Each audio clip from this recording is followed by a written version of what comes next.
Thank you so much, Deanna and Panay, for being with us. We are inspired by the work that you've been doing in both your companies, but also in the communities and all the people that you influence around the world. And Deanna, you've just come out with this incredible book, Higher Purpose, and it was, in a sense, a way for you to pay it forward, but also a part of a transition plan after an extraordinary career leading your company for a decade and then adventures before that. Could you start off a little bit with Deanna, your how you'd kind of summarize the trajectory of your work and perhaps then about how it leads into the decision to write this book and what it means to you? Well, I graduated from Stanford Business School, and I'll give the brief background. I am very thankful for my MBA education from Stanford. Went to work for a brief time for a life insurance company in New York City. That was a detour. I wanted to stay in Silicon Valley where I had some offers, but my husband wanted to go to work in banking in New York City. And in those days, there was no tech in New York City. That's how long ago it was. From there, I was there briefly. I went to McKinsey. I became a partner in the financial institutions practice. I left McKinsey during a previous startup boom and went to work for a startup that didn't live. From there, went to work for AXA, the French insurance company, who had been one of my clients. From there, took a break, as has been documented in a Wall Street Journal article that you can find on my LinkedIn if you're interested. Took a fairly long career break. Then started my own consulting firm, and Guardian was one of my clients. And was fortunate enough to go to Guardian and become president, then CEO, then chair over, as Mark said, a 10-year period. And Guardian is a very purpose-driven company, which is what attracted me there. 160 years old this year, owned by its policyholders, founded by I guess what we would say would be a civil rights lawyer today, but an attorney from Germany who had been prosecuted for his political beliefs and escaped to the US and found that German immigrants and other immigrants at the time were discriminated against by life insurance companies. And he formed a life insurance company as a service to make sure all these people could obtain life insurance. So the purpose-driven nature of the company persisted. I found it very attractive and basically tried to run the company by the values that existed when I got there, which were: we do the right thing, people count, and we hold ourselves to a very high standard. And I started every meeting with that slide, and people started debating in meetings whether or not we were living up to those, our decisions were living up to those values. And occasionally they were came my way, as in, Deanna, do you really think this is the right thing in terms of higher standard or people count? And so I actually rejoiced when employees took the values and started asking me tough questions, because it meant that they were really baked into the company. I knew that I couldn't stay there forever, even though I would have loved to. It was time to really turn the company over to somebody with a different skill set than mine. So I was fortunate enough that my chosen successor, Andrew McMahon, came to join the company, and after 2 years became president, is now the CEO, and is going to take the company to fabulous new heights. Along the way, I had a wonderful CIO, COO, Dean Del Vecchio, who helped completely transform the company from a technology perspective. And our experiences in doing that were we had to retrain hundreds of people, and not just technology people, but also actuaries, data analytics people, the people who work in our call center, inspired me to write this book, Higher Purpose, HIRE Purpose, How Smart Companies Can Close the Skills Gap, which talks about the obligation that companies have to retrain people, and also the practical aspect of it, in that McKinsey estimates that 375 million jobs will change before 2030, and about 75 million of those positions will go unfilled if we continue on our current trajectory, because the skills won't be there. So it's not going to be possible potentially in the future for companies to just eliminate jobs and think they're going to go out and hire new people. Those people won't be there unless we all participate in training them. And it's really an effort that's going to require government, private sector, schools, colleges, universities, parents, students, employees, and companies to work together if we're going to accomplish it. So that's really the message of higher purpose. And the last few months since I've left Guardian, I've been out spreading that message with the book. So thank you to those of you who might have bought the book. It was a Wall Street Journal. It debuted as a Wall Street Journal business bestseller book and was on the list for a couple of weeks. So thank you. Well, it's been an inspiration to see how you've translated that into how all of us can pay it forward, and how that's in a sense in our enlightened self-interest as employers and as communities to think about that larger set of questions. How did you internalize that at Guardian? How did you operationalize those sets of principles that you have in the book, in the way you showed up as an organization and how you were leading it? Well, Guardian is a Fortune 250 company, but it's owned by its policyholders. It doesn't have stockholders. And so the company exists for the benefit of its policyholders. And the way we showed up every day is, what is the right thing for the policyholder? And, life insurance companies are funny things. When you sell a product today, you need to be there 50, 75 years from now to pay that claim if you're selling life insurance. So we ran the company with a very long-term and very conservative perspective, but also, including employees and the community around us as stakeholders, because no company survives for 160 years with, a totally self-interested point of view. The community, the customers, and the employees all have to contribute to that success. So that's the way we tried to show up every day at Guardian. I know, Pranay, this resonates for you because the vision that Deanna is talking about with this larger constituency and serving the customers is something that's at the core of what really drives your vision at Fractal. Could you take a moment to talk about how you arrived at that vision, and then connect with what Deanna is talking about in terms of how you show up for customers and your stakeholders? Absolutely. So at Fractal, our mission is to power every decision in the enterprise using AI, engineering, and design. And the reason for that is that we believe that if we help power every decision in the enterprise, if we help our clients make better decisions, we help them deliver better outcomes to their customers. In your case, it would be your policyholders, to the employees, and to the shareholders. And AI, engineering, and design, that we believe is the new way of doing things, because AI helps us make sense of all the structured and unstructured data. Engineering allows us to scale and operationalize it at industrial scale. And design is really the idea that, are we putting user empathy into everything that we do? And I have to say that even at our scale of Fractal, which is really a much smaller scale than Guardian, and ostensibly we are a new age company that is in the area of AI, engineering, etc. We are facing some very steep challenges in terms of skills and reskilling. Right, we're just a 20-year-old company, and we are finding that the skill sets required are changing so rapidly, even within the narrow technology space, that we are having to think of this whole area of skilling, reskilling, quite aggressively. And I have to say that it's not as easy as one would have thought, that you would say that, okay, you're a tech company, you're in this space, so it should be quite easy. So I have a question for you, which is that, how did you get people on board, and how did you engage them? How did you motivate them to sort of, get on to this idea of making, getting reskilled and getting retrained?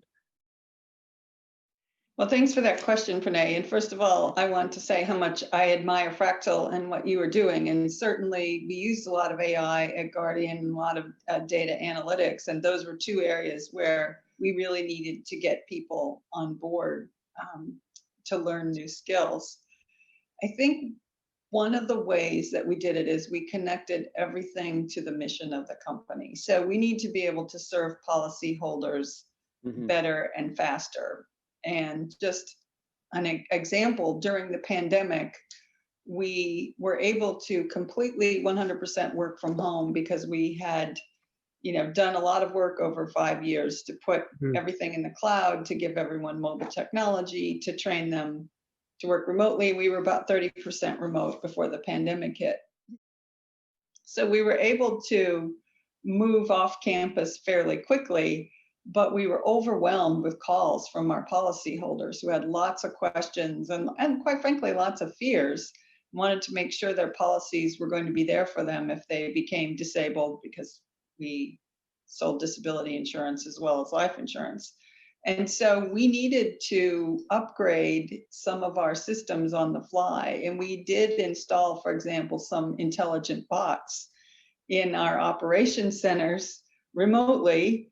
And we had been planning to do that, but we had about a 6-month project plan, which we crunched down to about 3 weeks, just to be able to assist our customer service agents in handling calls, because we had very strict standards for how quickly we answered calls. And in doing that, we found that about 70% of the customers right off the bat accepted these bots and did not, opt out of the call. And we were amazed because we did it so quickly. And normally we would have taken such time and we probably ended up with the same result. So we learned a lot from that about moving fast and about how flexible our people could be in learning to work with technology. It's not technology is totally going to replace them. It's that technology is going to assist them. And, we're still learning, but that's an example during the pandemic where we learned quickly by experience. But the motivation of everyone was, we cannot have our customers waiting on the phone for half an hour to talk to us when they're under stress because of this pandemic and they have claims and they need to talk to someone. So everyone quickly got on the same page to say, okay, well, we had these bots and we had this intelligent agent that we were going to put out there. Let's just get it out there as quickly as we can. We can't even hire people fast enough.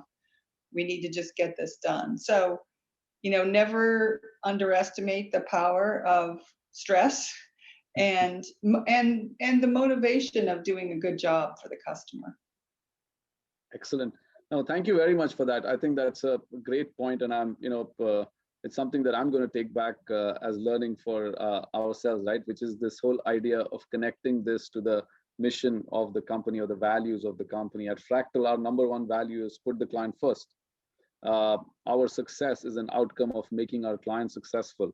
And we measure ourselves on Net Promoter Score, which at this point of time is 75, and something that we're very proud of and hope that we can keep it there and increase it.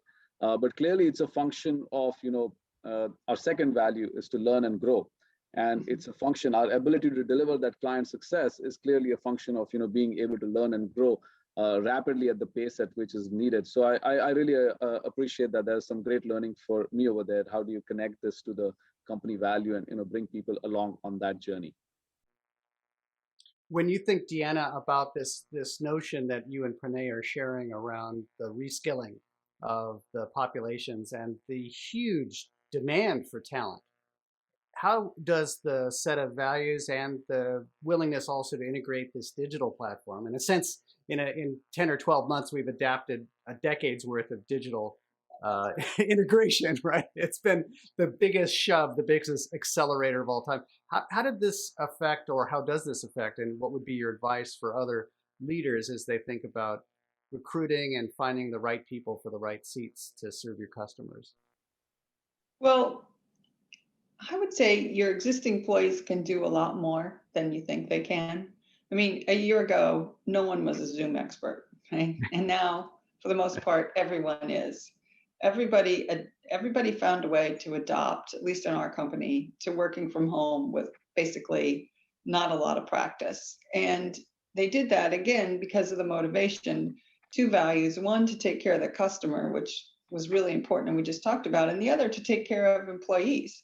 We didn't want people to have to go into the office in New York City and be exposed to the virus. And, we worked from home all over the United States and in India. Ultimately, we moved everybody home in India, which had never been done before, but same motivation: take care of the customer, keep people from being exposed to the virus. And we were very successful in that.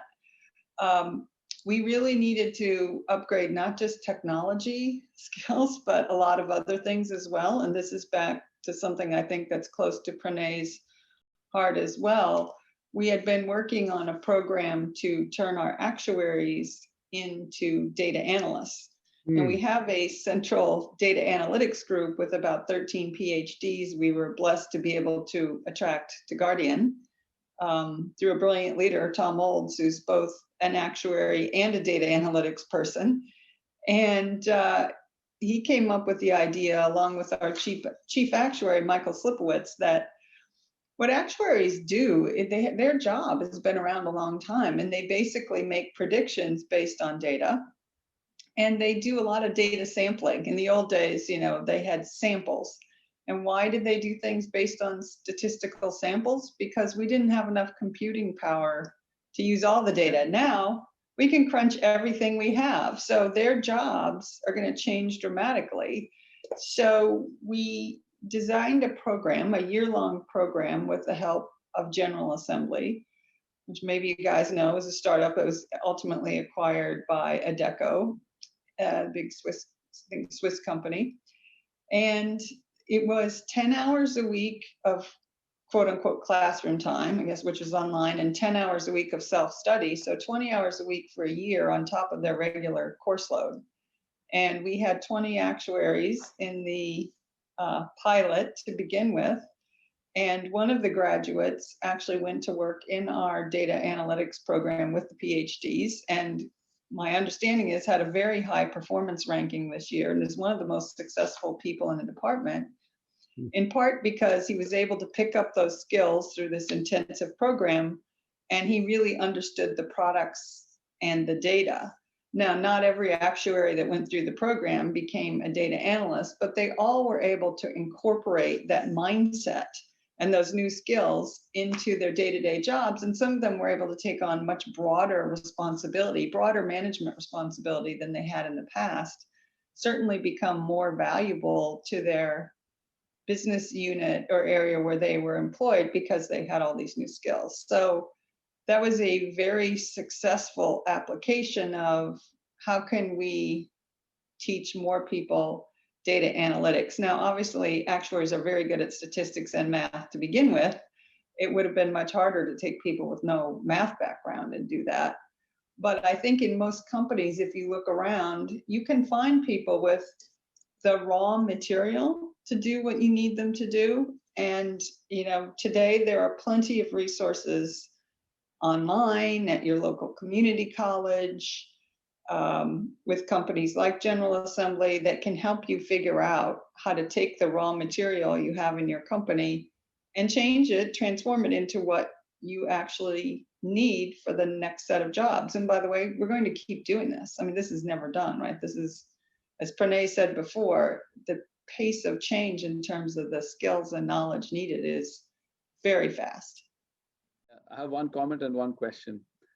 So in our experience in speaking with various insurance leaders, we've always heard that the actuarial department is the toughest in their opinion to make changes in. One, it is at the core of your business, right? And second, it's a profession, or it's a it's something that's been around for so long that most companies, they found it sort of hard to make changes over there. So congratulations on what seems like you've done a phenomenal job in making those changes.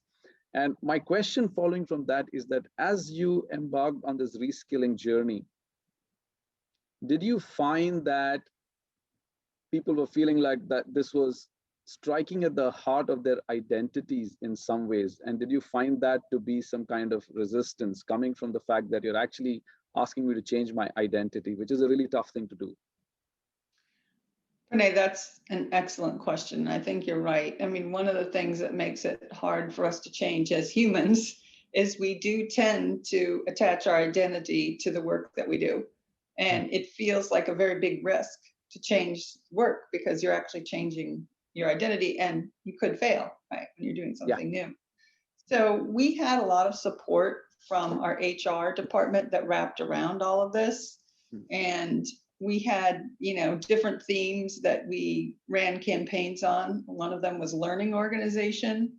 So we, a couple of years ago, had Leader Learning Day, where everybody on my team, my direct reports, fanned out across the country, and we took all of our 900 people leaders offline, and they spent a whole day going to classes in terms of learning how to learn, teaching people how to learn, promoting this idea of a learning organization. It was so popular, the next year we had Learning Month, and we dropped the leader and we expanded it to everybody in the company. And we had about 200 people, I think, who became trained to be career coaches. And we installed them in most major locations and set up both online training courses and in-person training courses. This is pre-pandemic, where everybody in the company was eligible to go talk to a career coach, take an online course about what are the skills I have, what direction is the company going, how can I think about what I might want to do next. So it was this whole idea of changing the mindset. We also had a retreat for our top 250 people on this idea of growth mindset. And we spent a whole day in a series of exercises thinking through the value of the growth mindset. So there were a number of things we did. Those are just two of them, where we engaged everybody in the company on this idea that we're all going to have to change if we're going to be able to serve our clients the way we want to serve them. And by the way, our clients define that. And the way they define that is how they're being served by other people. How are they being served by Google and Amazon and Facebook? And those companies all know what they want. In some cases, I think, before our clients do. And so they're going to hold us to the same standard of we need to understand how to serve them in ways that the client might not have dreamed of. We cannot do that without the right technology, without AI, without data analytics. So we're all going to have to learn these skills. You know, you make an interesting point about the population of people finding a new identity, and the growth mindset being what really allows you to grow and to prosper and to be promoted within an organization as it changes so fast, because it's really our only security blanket is that we're willing to learn and grow as quickly as you're both describing. When you take that to the top of the organization and the succession plan and the people that need to be leading this charge, the missionaries, the people who are evangelizing the set of principles of growth and change, what's your advice and how do you think about how to select people for the C-suite? And then how would you extend that to how you went about the process of thinking about your successor to replace you in your role? Because this has huge implications for what it used to mean to be a CEO or a C-suite executive and what you're defining the future to be. Yeah, I think you said it, Mark. It's not easy, right? The C-suite is very different now than when I joined the company, 12 years ago. And when I joined as not the CEO, but in the C-suite. And not everyone stayed with the journey. Some people dropped out and did other things along the way. So having this, first of all, we always screened people for values, right? Do they believe in the values? There has to be a good values fit because that underpins everything. If you don't believe in serving the customer, taking care of the employee, taking care of the community, building a company that's going to last another 100 years, none of the other things are going to make sense to you. So starting with the values, but then moving on to having a growth mindset. Very, very important to say, look, you can't be doing what you did 10 years ago and still be in the C-suite here. And, some of the people I mentioned earlier are people with growth mindsets. And we were very blessed that some of them, such as our chief actuary, Mike Slipowitz, were in the company when I came and definitely had a growth mindset and does have a growth mindset about what actuaries can and should be doing. Dean Del Vecchio, we were lucky enough to recruit along the way and had a huge growth mindset, not only in terms of the changes that were going to happen in technology and how we had to stay ahead of them, but what kind of people could actually do the role of technologists. So Dean has hired people from high school, veterans, people from underserved communities who didn't have college degrees. and put them through code academies and moved people inside of Guardian. We've even moved people from the call center to having jobs in IT through a program Dean designed called Code for Good. Now, not everybody in the call center who went into that program emerged a technologist, but enough of them did to convince us that that was something we could do in the pilot program. And, Dean has really reached out to veterans groups, to all kinds of people and said, have you ever thought about a career in technology? Come here, we'll help you have one, which has been terrific for the diversity that we so desperately wanted to have at Guardian. And also in just finding new sources of talent and in providing great examples for people inside the company. If someone can come from the military who didn't necessarily graduate from college and learn the skills to code and move up in the IT department, well, people who are already there should be able to do it as well. So there's a lot of fresh energy inserted into the company by people in the C-suite who had a growth mindset. I think Michael Farrick, who runs the individual markets division, is an actuary by training, but was hugely supportive of data analytics and of this idea that actuaries had to be data analysts, and actually recruited Tom Olds, who is both an actuary and a data analyst, who runs the data analytics department. So we were blessed to have very talented people, but we also worked hard to find them and attract them. And Andrew McMahon, who is my successor, has a patent on using data in the underwriting process, which I think he developed back in the early days. I don't know, I want to say 2013, 2014, before he became Guardian's chief strategist and then president. I think he was maybe ahead of his time a little bit on the bleeding edge, but he had a company that he had started to better use data in insurance underwriting. In addition to having a traditional insurance background and a computer science background, he also had a background as an entrepreneur, a private investor, had been an advisor to a couple of VC and private equity firms, which is not the traditional straight line up through the company background. But in my thinking and the board's thinking, we needed someone like that to lead the company into the next generation. So you can't do this with the same kind of development programs that you had even 10 years ago. All of the surround sound and the HR, and I'm sure Pranay would agree with this, has to continue to change with the technology.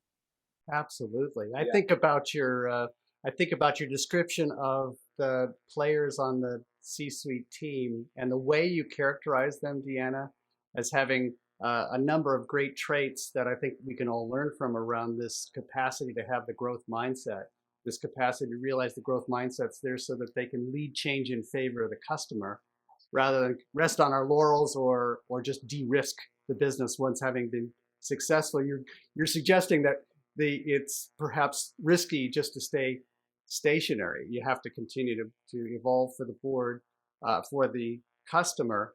When you think about you and your board evolving your role from being a member of the C-suite to becoming CEO, could you tell us a little bit about how that process unfolded and what you were feeling and thinking about that transition for you? You now had to be the executive folks wanted to work for instead of with. And could you unpack that process for us? Well, I came into the company as a consultant and then ultimately took the job as executive vice president in charge of our life and disability businesses, two big businesses in the company. And the people who worked in those businesses knew me as a consultant. So I think this idea of being helpful and friendly and approachable went all the way back to there, which was part of, the values I had in my consulting practice. And that sort of carried over into my role as EVP. I had to make a lot of changes, but I tried to make them as gracefully as possible. And sometimes it takes a little extra time or a little extra money or a little extra care to execute a change. I mean, you could do it the fast and inexpensive and quote unquote easy way, or you could do it the harder, slightly longer in time, more expensive way. But I think the second way yields more advantages in the long term, because you're right, people did have to trust that I could lead the company to a new place, but do it in a way that was consistent with historical Guardian values. And of course, I had to bring the board along in that regard. And I spent a lot of time with my board, and I was fortunate to have a great board, and I listened to them and I sought advice from them a lot. I mean, I did not have all the answers, but I had a lot of smart people on the board, and I would go to different board members and ask them questions about, how did you do this in your company? How did you do this in your career? How do you think we can do this and keep our values intact? The relationship was not, let's go to a board meeting and have everything polished and perfect. It was, I'm going to ask a lot of questions and ultimately empower my C-suite team to ask questions of board members and get their points of view and their help. It's it takes a village. No CEO can do this by himself or herself. I see Pranay shaking his head, nodding his head there. He agrees with that, I think. No, absolutely, absolutely. I think you need to get help from as many places as you can. I mean, of course, the job does entail that essentially you can get all the advice that you want in the world, but you still have to make the decision, and it's your decision, right? Regardless of who gave you what advice. But I think there's no question that we need to get advice from multiple people, and it is helpful. Even if you don't agree with the advice, it helps us look at it from an angle that we hadn't seen before. It also gives your board the perspective of how you think, right? Which is useful to them and builds confidence and on their part. Yep. At the end of the previous question, I wanted to come in with a short story. You spoke about a couple of things. You spoke about the idea of a growth mindset. You spoke also about the idea that people within the company can do more than you think that they can, right? And I think added to that is the third idea, that leaders need to be willing to make some bets on people that they have seen, that people who endorse the values of the company and who have a growth mindset. So this was about 15 years back. There was a person in our finance department, essentially a person that was an accountant by training, a smart young person, doing very well in the accounting group. And one day he came and said that I want to leave. And he said, what happened? Why do you want to leave? He said, look, accounting and all of that's fine. But I'm in this analytics company and I really like, the work that the company does for the clients, and I'd like to do analytics. I have no background in this. I don't know programming. I don't have a mathematics degree and all of that, but I'd still like to give a shot at this. So I think I'm going to go out and maybe educate myself and then, find a job in this space or something like that. So we said, listen, we think you're smart. We like you. You're willing to work hard. Why don't you stay on in Fractal? We will give you the requisite training, go through the training that, our campus hires and all of them go through, and start working on client projects, right? And he did that and did very well. And then he did that for a couple of years, and then he got a really good job in UK. He was in Mumbai. He got a really good job in UK. We didn't have a presence at that point of time in UK. He said, okay, great, glad that, you were able to do this for yourself. All the best and good luck to you. And then about 5 years back, we heard back from him one day. He called and said, Pranay, I'm working at this, large company in UK, and, they're looking to get, bring on board an analytics partner. I've seen the other partners. I do think Fractal can add a lot of value over here. Brought us in, we met the senior leadership of that company, and soon they were one of our top 5 clients, right? So, I think life can lead you in many different ways. And I think you've got to recognize people that have the growth mindset and the people who are willing to take that challenge and sort of, back them up in some ways. And it was a very inspiring story for us. Yeah. I love that story, Pranay. And people often ask me, well, what happens if you train all these people? It's exactly to your point. You train all these people and they leave. And I said, what happens if you don't train them and they stay? Yeah. No, I think, of course, it's a journey, right? And people will leave, but you're right. I think so long as they're in the company, I think we have to make sure that they're skilled and they're doing the best. And of course, they'll be ambassadors for the company if you help them grow, even if they leave the company. Yeah. May I ask you both a question related to this idea of the investment that you're making in the people and then the selection process that we must go through, the way who's really right for the next role as CEO, and think through together how you bring those people in front of the board or the people who will be making the decision. One of the challenges I see frequently is that you've now invested in these people and the people who will vote on who gets the job aren't aware of the skills and capacities. Could you both talk, Deanna, maybe start with you, talk about how you showcase, in a sense, the skills and the collaboration of the team at both the employee meetings as well as perhaps for the board, if in fact you did that? Well, I think you've kind of answered your own question, Mark, in that, yes, it's really critical that you bring all these people, all the names I just mentioned are regular attendees at board meetings, right? They have to be, because the board needs to understand, are we making the transformation journey or not? And in my case, especially early on in my tenure, there were people on the board who were very concerned about our IT development and whether we were keeping up with the latest in data analytics and so on. So showcasing these people at board meetings was important, but we also have a strategic offsite every year where board members and management team members spend a couple of days together.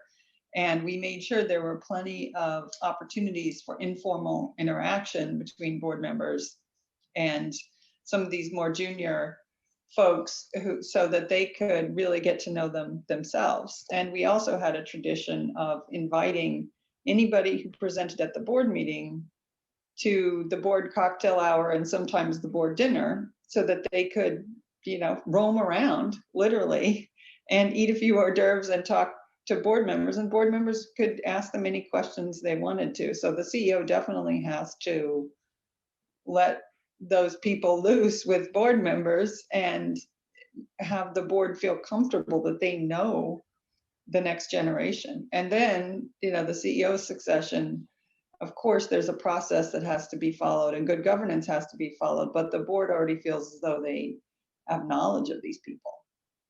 And how did that feel for you as you think about the process of having made the investment in the team?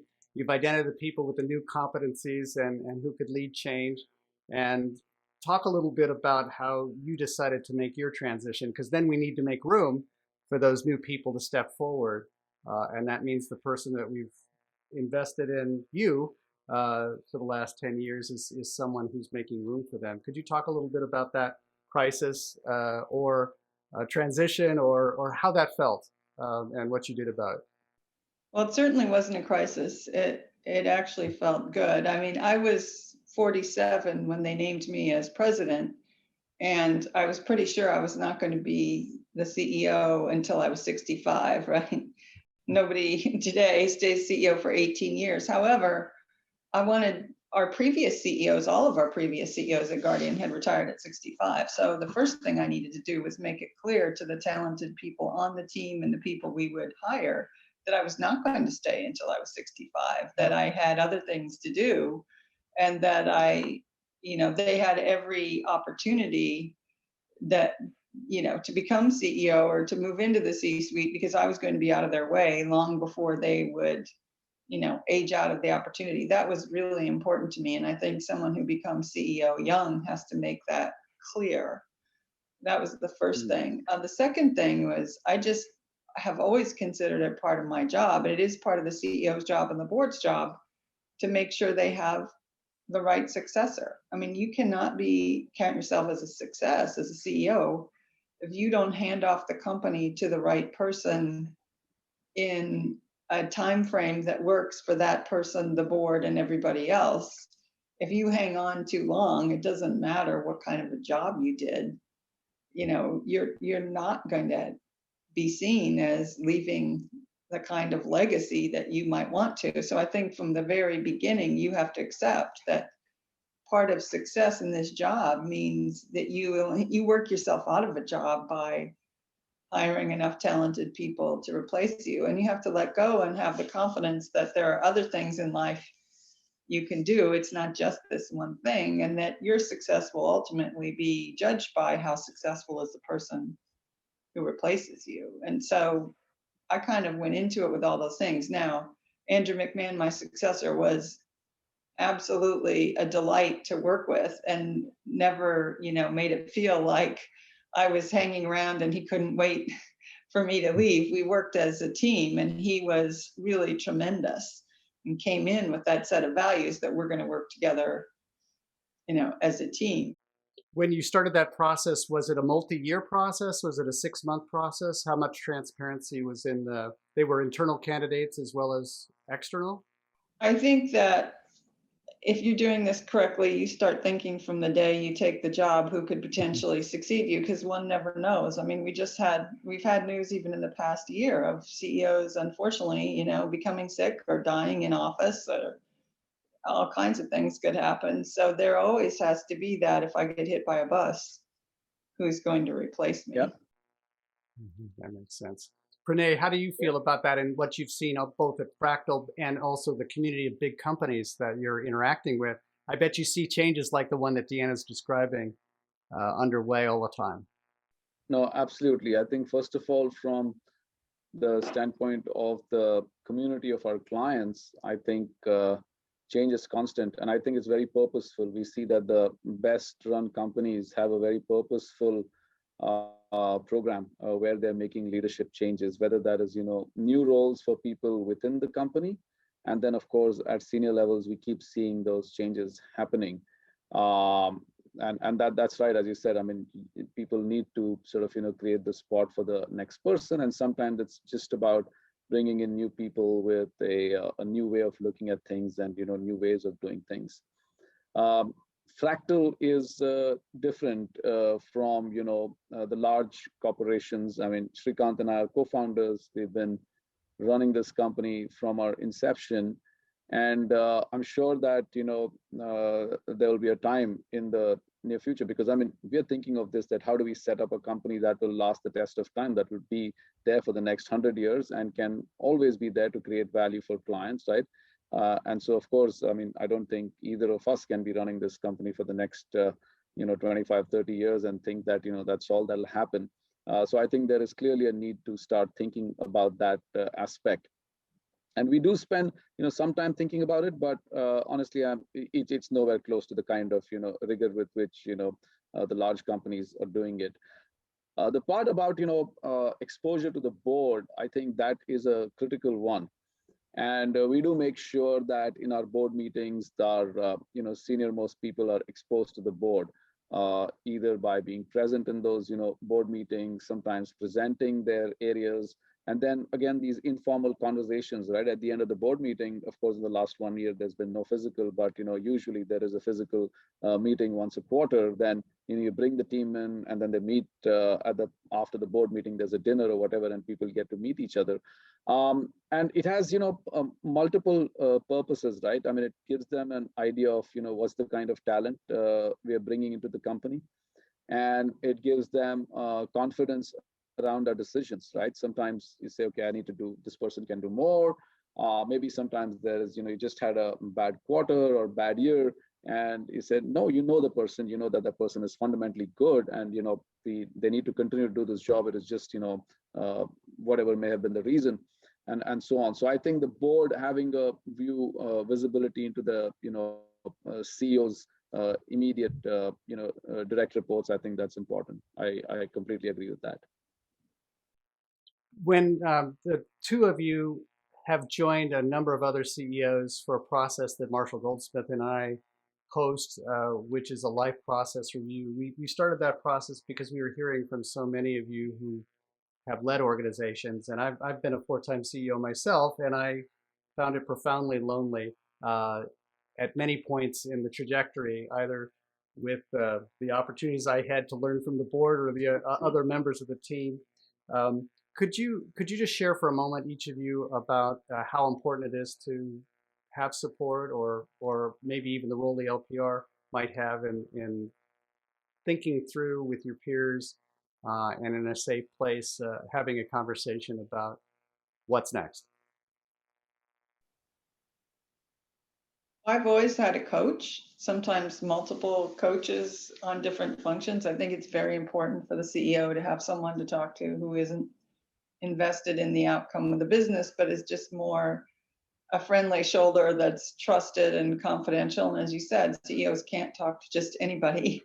So I think it's important to have some professional support there. And I was never shy about doing that and about being open with my board that I had, coaches, and I thought that coaching was important for the members of the C-suite as well. So I think that's very important. I think the peer groups like your and Marshall Goldsmith's LPR 50 group is important. It's important to have people who understand what you're going through. And again, one can't exactly go and talk to one's competitor CEOs about, the issues I may have. So a safe space, I think, is really important. And I think it's important to, as the LPR 50 does, the life performance review or life process. I'm not exactly sure what LPR stands for, but I think it's really important to keep reviewing your life outside of work and to have a life outside of work, because all these things that we're saying about letting go when it's time to let go,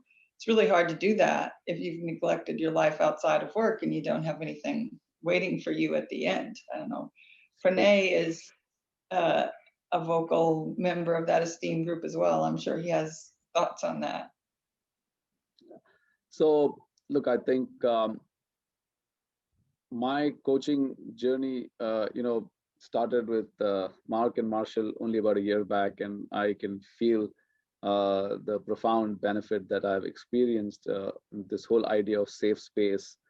How do you make decisions? Sometimes, I mean, like I said, ultimately the decision is you have to carry it. In fact, we released an ad recently in The Economist about and the ad had the face of a person who was the head of the, think of them as the city's mayor or the city's health council, and it said mistake holder. Okay.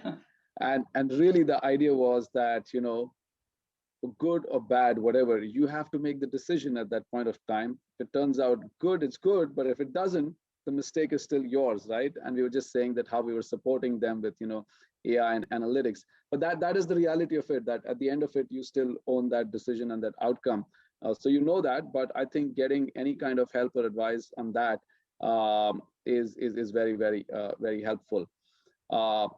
We've also been fortunate that, on our board, our initial investor himself has been a first generation entrepreneur, and he had a long journey, starting with, very humble beginnings to creating a electronics major in India. And to that extent, I think that was very helpful, speaking with him, periodically, because he spoke about all of the things, the loneliness at the top, and, how you need to make your decisions, and, you got to be responsible for them one way or the other. So I think we've been fortunate to have a, supportive board, and very fortunate to be working with you, Mark, and also with Marshall and the LPR group. It's been phenomenal. I'm happy to hear that. As you've been so generous here, and I want to wrap up, I would love to ask you this final question about, Deanna, what do you wish you knew when you started out as CEO that was profoundly different from the roles that you had earlier that today? Would there be a couple of items that you'd give to be accelerated tips for those listening today? And how would you think about that for people? Well, the list is long. A couple of things. If you think someone on the team isn't working out, they probably aren't. Don't wait to make changes, because someone who's not working can do a lot of damage, and you'll know it. You need to consult with the board, but trust your instincts. And by the way, that person is always relieved when they move on to another job that's better for them. And the team is really important. Really, the executive team is the beating heart of the company. And you have to, if you get it wrong, and every once in a while you will, you've got to keep working on it until you get it right. And nobody gets it right 100% for 10 years. At least that would be amazingly hard to do. So don't beat yourself up. Get support again from your board, your HR department, do what you need to do. I would say that the time goes by much, much more quickly than one could ever anticipate. So, on day one, when the board is asking you, well, now you have to start thinking about a successor. You say, hey, what is this? They're absolutely, they're absolutely right, because the time flies, and it takes a long time to do succession well. I think 3 years, starting 3 years before the out date is about the right time. And then emergency succession planning is always with us, right? So it's always a topic of conversation, as we said before. Mm-hmm. Well, you've inspired many, and it sounds like the trajectory of the company is well set because you were willing to have the sense of humility and the collaboration to build a great business and a great team. How about you, Pranay? What do you wish you knew when you started this journey? I think the number one thing is that the job is not just to make the company successful. In our case, we speak of the company, we speak of our value of, put the client first and make the client successful. I think a really important part of the job is to make your people successful, right? So you have to really invest in making the people successful, because that is the only way to be successful. I think that's number one.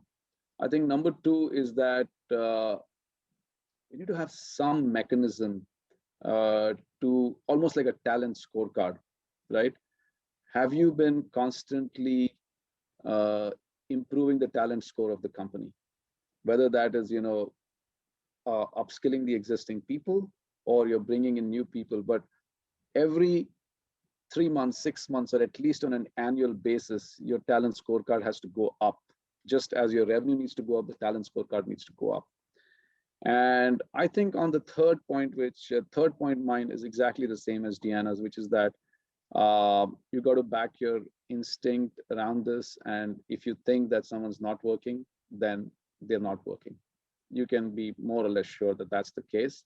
And if you're seeing it, the rest of your team has seen it much before you. I've been a long believer in not so much A and B players, but A or B alignment. And I think that's the relief that you're talking about that happens when you finally come to the epiphany that apparently the rest of the organization already has, about whether this person is aligned with your values and their role and are being fed by it. I can't remember a time ever when a CEO has told me that she took the action too soon, or right? It's something that ends up becoming self-evident. I think it's about finding that, making everybody successful, and that's what you did with your story, Pranay, about investing in people in ways that, whether they're here or elsewhere, that's the equity that they take with them, and that they pay forward in the communities, which is, I think, the point of the exercise of being a company and a community builder. Thank you so much, Deanna. Thank you, Pranay. I'm so grateful to you for sharing this today, and we will be reaching out to you again. No good deed goes unpunished. We appreciate the sentiments and the direction, and congratulations on your book, Higher Purpose. We're going to provide a link there so that you can get the best book of the year, and she's the one who took the extra effort and really has, I think, provided a nice framework for the rest of us. So thank you so much. And I just want to say it's been an honor, Deanna. Thank you so much.